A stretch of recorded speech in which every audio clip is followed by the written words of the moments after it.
is on this time. I think it's on this time. Did we actually have it muted last time?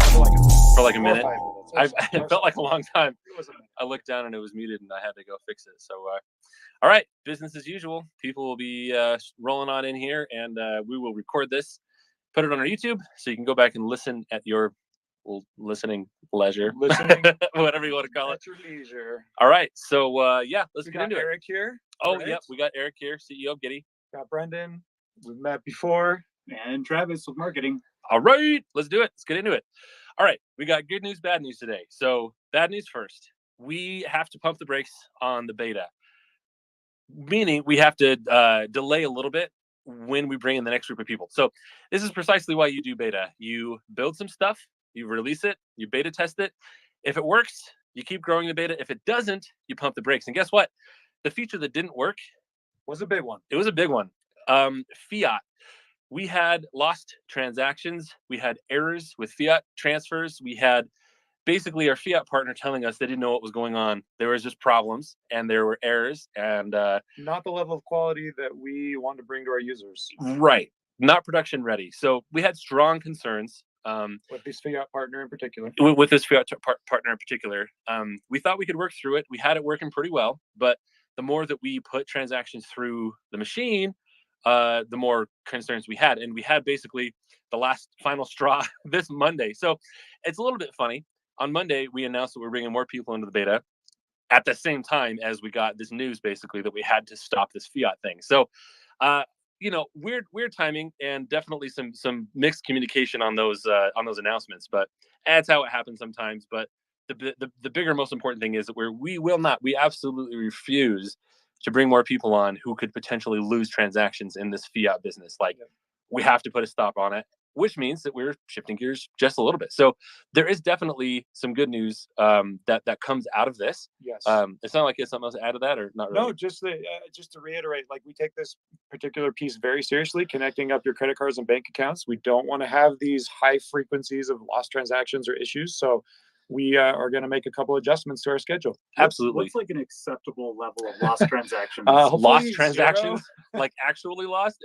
It's basically as close to zero as you can get, right? Yeah. I mean, it's crazy. We've been wrestling for some time and then finally felt like we're at a position where, hey, this is something that maybe, okay, well, here we go. This is it. We're going to go. Let's start putting it through the paces. We announce it and then boom.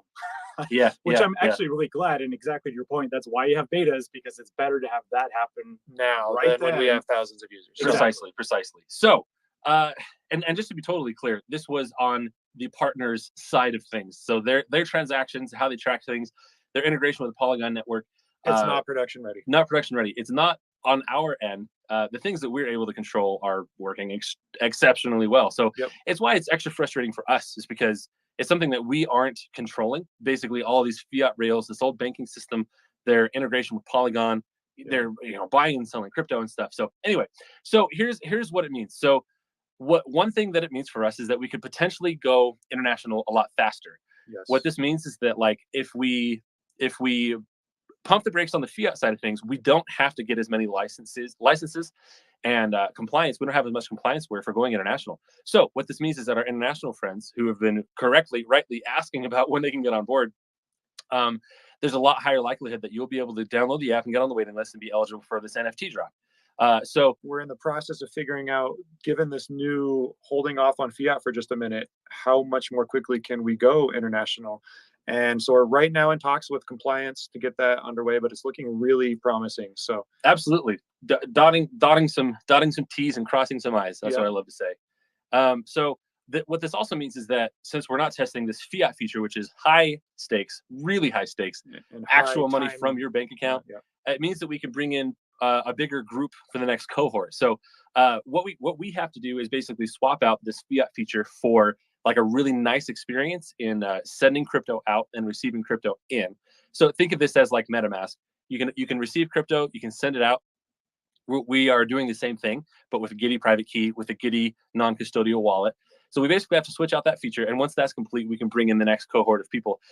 And because the risks are lower, aka you're not risking money out of your bank, we can bring on a bigger group of people. So we can get the whole flow of staking, testing done probably faster with a bigger group of beta testers. Yeah. So we're going to button up a couple of these other features so they'll be ready for you guys to test. If we were to bring in another group of people in the next couple of days, we just wouldn't have that Fiat feature to test. It wouldn't make sense right now. So we're going to button up a couple of these features and send out a larger group invite when that is ready in the coming weeks. I don't want to say a specific date because then if we miss it, everyone's sad. But very, very soon. We're not talking Weeks. months and months or anything Yeah, like weeks, that. not months. That's for sure. Yeah. So your private key sharding will be in there. It'll all be happening natively in the app on the phone, which means that you will have your own public key and private key that you control non-custodially. And that's working beautifully, by the way. Oh, it's so fast. It's so awesome. It's really fast. So, yep. This we've tested it top to bottom, left and right, more than I've ever tested anything in my entire life. This thing has been hammered on like crazy, and it's just, oh man, it's really, really exciting. It's honestly going to change the way that people view custodianship in crypto. Yeah. Staking has been going incredibly well. We've internally, and those who have been testing the app with us this early on have been able to stake and are earning money in the app. That continues to work flawlessly. Yep. And exciting news as well. I don't know how much we've really talked about this, but in terms of LP pools, take for example the Giddy coin launch LP. We are able to input Giddy or USDC and will automatically split for the correct amount and stake into that LP pool with just the same one swipe, one tap interaction. So that's pretty massive. That's saving you a number of steps, having to go out and create a pair and do all that stuff yourself. So that's super exciting as well. Any of the LP pools we bring into our app will have that same amazing flow. So that's coming along. Yeah, and we'll be ready to test with that next group we bring in. Auto recompounding LP pools is such a pain. Pretty spicy. So the app's going to have the single asset Giddy pool. It'll be auto compounding. It'll have the Giddy USDC pool. That'll be auto compounding. We'll also have Aave USDC, so you can lend USDC on Aave and earn back real USDC and interest. We'll have the Quick pool, which is Quick Swap on Polygon. We're looking at adding like a couple curve pools. So the protocols you'll be getting into, there's going to be a handful, but it's not going to be nearly as big as when we go like with full release. Again, the whole purpose is just testing the feature set. A few things. So when we do add more people to the next version of beta, we'll be sending you some free Giddy token. We'll send you 100 Giddy for free just to stake in and out and kind of play with. You will be able to send yourself your own crypto as well. So you can send yourself more USDC, more Giddy. Start playing around with those different pools, and send it out to a MetaMask or a Coinbase or whatever. So we'll invite you guys to test all of those flows, and those are just the parts we're buttoning up for that next group that we are going to bring in. So the people we were going to bring in with a round of invites in the next day or so, we'll lump you in with the next group. We'll do a larger group of invites, and that'll be coming very soon. So what does this change anything? Are we looking at a different plan? Are we having to readjust our market? Are we having to do new research and all this kind of stuff? No, definitely not. We are absolutely still dedicated to doing fiat. In fact, we've been in the works pretty consistently for the last couple of months, rebuilding this fiat feature set from the ground up, basically reconstructing on our own like 5 or 6 different startups that their sole purpose is to do fiat on-ramps. It's a huge lift, and we knew that we were going to have to do this in the first place. We were hoping that our last fiat partner, could be a stopgap, who shall remain nameless, would be a stopgap and help us get more people onboarded during this time. So unfortunately, we have to walk away from that. It's just too risky for you guys. But we are absolutely still building this fiat product. We're getting a bunch of licensing done. We're getting a bunch of compliance work done. We're getting onboarded with banks. We're getting onboarded with Circle, who is the USDC issuer.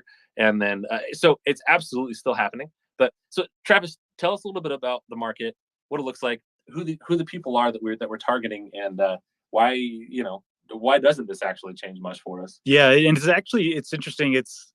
This is just kind of business as usual, as weird as it sounds. I think this is actually somewhat the case that Giddy is abnormally transparent with its processes.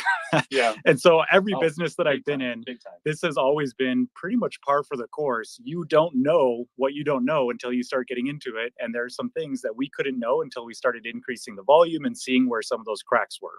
I've been on management teams, pretty much every other startup I've worked at, that I have been surprised, right?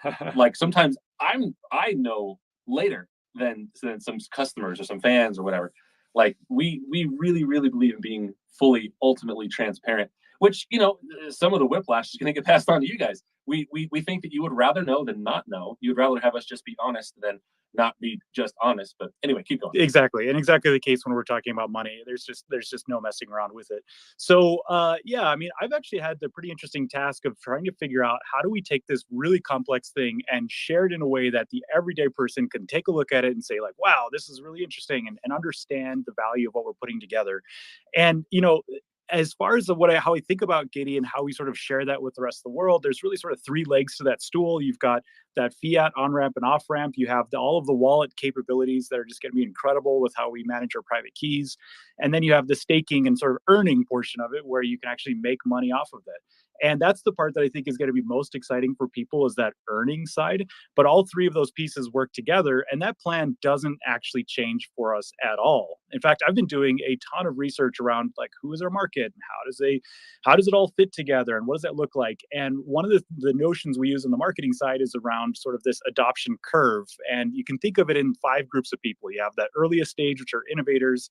You have the early majority, or excuse me, the early adopters, the early majority, the late majority, and then finally the laggards that kind of come in the caboose of the train that are a little bit late to the party but are joining in.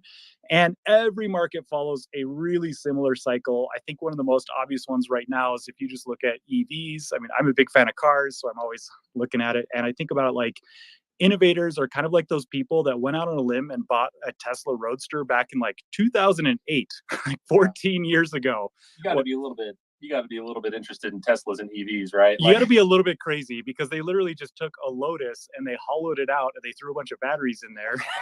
And they're still today are having problems with some of those early cars.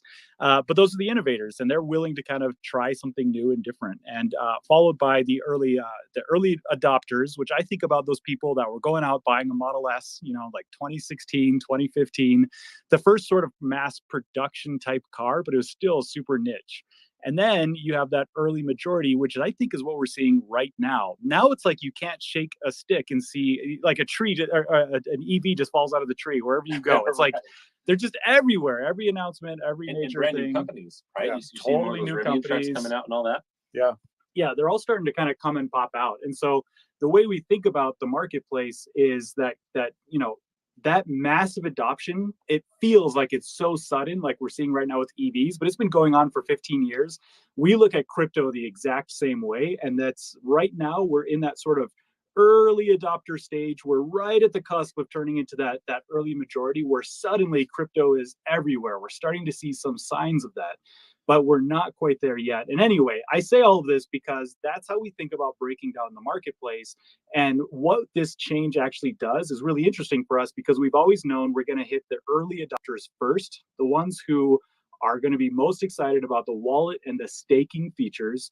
And we know that most of that growth, that like 80% of the world is going to come out of nowhere, they're going to need help on that fiat side. So what this lets us do is actually go faster to market with the wallet and the staking part. And then it gives us more time to build out fiat in a really, really robust way. Because look, if we can't find it with a partner, then we have to build a lot of those portions of it.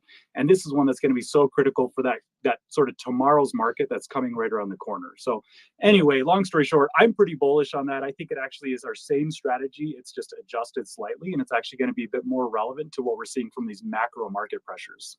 100%. Absolutely. And there are some partners that we are in talks with and doing some collaborations that we can't mention just yet. They're really, really close. They're super, super close around the corner that are just going to add more eyeballs to this.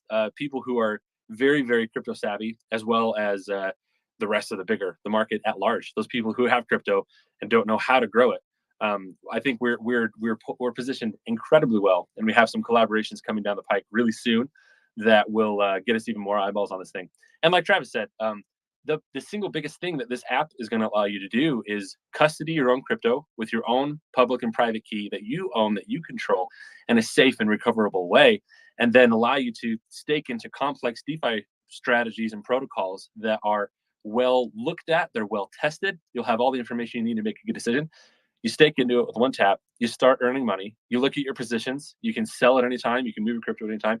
That's the core of this product. One feature that happens to be a big feature, but one feature of this whole entire stack is fiat. where we natively help people come in and out of their bank. So that's the one thing that we're going to have to put aside for a minute. But to Travis's point, a lot of the people that we're going to have as early adopters already own crypto. They're going to be able to get crypto into the app and start staking it immediately. And so it changes the order in which we ship these features, but long term, the vision is precisely exactly the same. And we're still very much dedicated, highly motivated, and really close to getting this fiat stuff done in a manner that, we're rebuilding it ourselves, but it'll be really, really good. It's just become clear that many of these providers of fiat that you try to integrate with are just not production ready. It's just so early. Their rails are not reliable. So like these guys have said, we're going to take the steps to do it the right way. And that means we're going to take on the effort of building a lot of those rails ourselves in order to have something that meets our standard of quality. So it's just going to take longer. We're still going to get there. We're still going to have fiat in and out. In the meantime, though, again, adjust our timelines. We're really excited about being able to bring international users into the app a lot sooner. We want to flip that switch as soon as possible, and we'll let you guys know, our international friends, when you'll be able to download the app and get in that waitlist line, which means hopefully you'll be able to snag one of those NFTs. Yeah, and it won't absolutely. just go to US customers. So for those of you in line, the battle might get a little bit tighter here soon. Staying in that top 20,000. And then we're just excited to go to market sooner with a tighter focus on the features we're continuing to build out. But we are still in conversations with different partners to get those fiat rails in place. Those continue to go on. So. There's some intermediate steps that we're still looking at. Pretty much everybody is scrambling to get Polygon support. That's part of the reason why our options are a little bit limited and why it's taking longer, but we're definitely close and we're getting there. So this is going to be a shorter Twitter space today. We do still want to open it up to questions though. If anyone wants to jump in and ask something, definitely feel free to do that. But start raising your hands. We'll take questions whenever. Yeah. So this has been, so like I said, this is like Monday morning. Whirlwind of the week. Oh yeah, it's been a little bit of fire drill week for us. A couple days ago, we kind of had to make a major pivot in terms of like our beta plans, beta testing, inviting people on and kind of like, especially how we communicate that. So definitely appreciate you guys bearing with us. And I know that like we get comments a lot of like, glad they're doing it right and not just fast. And we really take that seriously. Like I said, I just was not willing to have a single one of you guys come into our app, do a fiat transfer, and then lose real money. Like we would have backed you up on that. We would have found a way to make it right. But oh man, that is just not the standards that we work at. And it's extremely frustrating. That's something we don't really have control over. So that's why we made the decision to pivot and to kind of change the plan. And we wanted to get on here and talk to you guys immediately and tell you what's going on. So yeah, so maybe while we wait for a couple of people to raise hands, we can just do a quick recap. What is that experience going to be like with the beta? So we're going to have people being able to get access, get the beta. You have our full private key recoverability, all of the sharding, all of that is built out. We feel super, super good. It's really strong. You're going to be able to transfer from other wallets into and out, right? You're going to be able to have staking right in from within the app with a single swipe. We're going to be able to have all the gas features where you can be able to pay for things. Yeah. So you swap all of your Matic to wrapped Bitcoin, and then you realize, oh crap, now I can't stake it. No longer a problem with Giddy. Yep. Anything else I'm missing from that beta experience? We'll be giving people 100 free Giddy tokens to mess around with. You can always add more, and we'll kind of play it by ear. Like we might send out more to early users and stuff like that. But yeah, you'll get a pretty good idea for what the full feature set looks like minus fiat. And there's still going to be a lot that we need feedback on, that we need to test. Yep. We need to put this thing through the ringer. We need you guys to pound on it like crazy. Press every button, try to break it. Yep. And I know that like pretty much everybody that's raised their hand that's interested in opting into beta has said exactly that. Like they really, really want to help improve it, polish it, make it better. It's crazy, crazy valuable to have people beta testing an app and being like putting up with bugs and stuff like that. Yeah. But obviously we couldn't afford the fiat bug. But the rest of it though, your feedback is going to be wildly valuable. So we will keep you guys in the loop as always as we kind of tighten up a couple more of these features that will be ready to test, particularly the sending and receiving of crypto into and out of the Giddy wallet will be a core feature that needs to be tested in this next cohort of beta users. So we will keep you posted as we get close to that, and we'll let you know exactly when those invites are going out. So. Okay, well, I haven't seen anybody raise their hand yet in the Twitter space, and that's totally fine. Obviously, you can always reach us in Discord, talk to our customer support guy. He always tells us what's going on. Feel free to reach out for any questions or anything like that. But okay, I think that's it for today. So we will keep you posted. on progress. You know, we like I mentioned, we're kind of switching out the fiat stuff for making it really, really easy and seamless to send crypto in and out of this wallet. Yep. So it'll work similar to other non-custodial wallets in that you can send crypto in and out whenever you want to. I guess maybe one last thing that's worth mentioning. We didn't really do a news segment, and that's totally fine, but a lot of stuff to talk about. One really exciting thing, though, Coinbase just announced support for Polygon. Yep. So it's funny. I literally just before this meeting, I was playing with it. I was trying to test the feature. I haven't actually gotten to test it just yet. So if any one of you have tested it and know that it works, definitely reach out, talk about it in Discord. I would love to hear your feedback. But that's another really exciting thing that I was kind of hinting at earlier. And I guess we won't share all of the news, but Coinbase is supporting Polygon, and we're working with them to make that easier for use within the Giddy app as well. That's all I'll say about that. That's it. Is it bad that I feel like a little bit of like I'm a veteran that had to go through the hard way, and now I'm a little bit mad at the people that come along and get it easier? Is that what you guys feel like constantly building this? I feel grateful. I feel like I've like doing it the hard way. I've learned so many lessons. I've lost money. I've gotten it stuck. I have hard-earned lessons learned, and I'm very, very happy to help other people do it better than me. But like, yeah, basically everybody after us, we're blazing actual trails here. Everybody after us is going to have a much easier time of it. So that's just that early adopter thing you talked about, right? People dealt with the issues of the Tesla Roadster in 2008. That's like the MetaMask early days, like really kind of difficult. You have to really want it. We're building a product for those early adopters, but really for the early majority. That's much easier. The rails are much cleaner. It's more reliable. So that's still what we're targeting. You have really cool scars you can show off. That's what it is. You got the cool scars. Back in my day, we had to walk our crypto uphill both ways. That's right. If you're listening to this, you are that innovator. You are that early adopter, and you are helping pave the way for that early majority. And so we're so glad to have you on this journey with us. Big time. All right, everybody. Hit us up in Discord as always. Have a great holiday weekend if you're in the US. Oh, sure. Yeah, holiday weekend time. Good stuff. We're taking a Giddy holiday here. But anyway, as always, Giddy up!